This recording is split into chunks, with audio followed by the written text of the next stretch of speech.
Tarragona ha entrat en situació de col·lapse i el que és més greu, no té direcció per part de l'actual equip de govern d'Esquerra Republicana i En Comú Podem.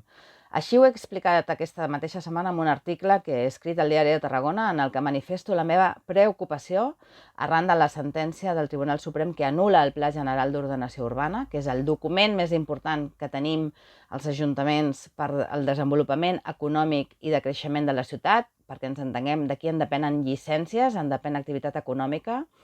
i que aquesta paràlisi pot tenir un impacte irreversible si la Generalitat no actua de forma immediata, que és corresponsable del que ha passat, per resoldre,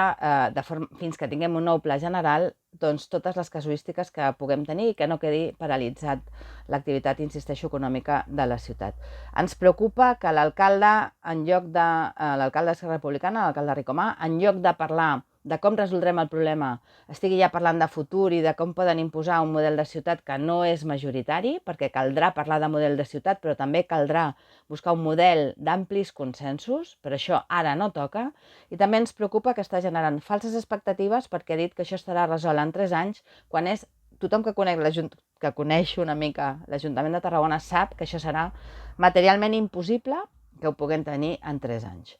De tot això n'he parlat aquesta setmana, veurem com evoluciona els aconteixements, però Tarragona en aquests moments, amb aquest govern dèbil, està en una situació d'altíssima dificultat.